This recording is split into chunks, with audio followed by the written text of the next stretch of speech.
Welcome to Agmax.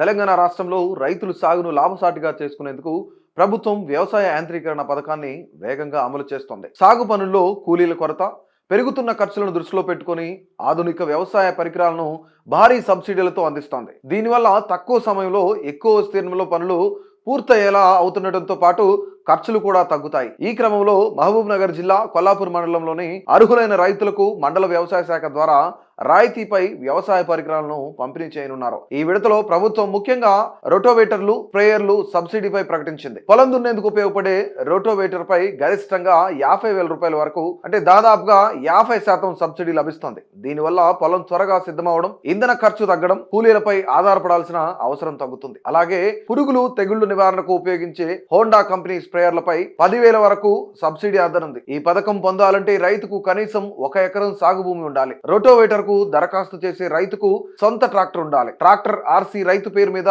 లేదా భార్య భర్త పేరు మీద ఉండాలి. ట్రాక్టర్ వ్యవసాయ అవసరాలకే నమోదై ఉండాలి. కమర్షియల్ లేదా రవాణా అవసరాలకు నమోదు చేసిన ట్రాక్టర్లకు సబ్సిడీ వర్తించదు. దరఖాస్తు చేసుకునే రైతులు పట్టాదారు భూమి passbook, Aadhaar card xerox, tractor registration certificate, rotavator కు మాత్రమే బ్యాంక్ ఖాతా వివరాలు సిద్ధంగా ఉంచుకొని మండల వ్యవసాయ అధికారి కార్యాలయంలో దరఖాస్తు చేయాలి. దరఖాస్తులకు చివరి తేదీ జనవరి 24గా వ్యవసాయ శాఖ నిర్ణయించింది. ఆ తర్వాత వచ్చే దరఖాస్తులు పరిగణలోకి తీసుకోబోమని స్పష్టం చేసింది. కాబట్టి కొల్లాపూర్ మండల రైతులు ఈ అవకాశాన్ని ఆలస్యం చేయకుండా వినియోగించుకోవాలని మండల వ్యవసాయ అధికారి చిన్న హుసేన్ యాదవ్ సూచించారు. ఈ యాంత్రీకరణ పథకం వల్ల సాగు ఖర్చులు గణనీయంగా తగ్గి దిగుబడి పెరిగే అవకాశాలు ఉన్నాయని, భవిష్యత్తులో మరిన్ని వ్యవసాయ పరికరాలను కూడా సబ్సిడీ జాబితాలో చేర్చే ఆలోచనలో ప్రభుత్వం ఉందని వ్యవసాయ శాఖ తెలిపింది.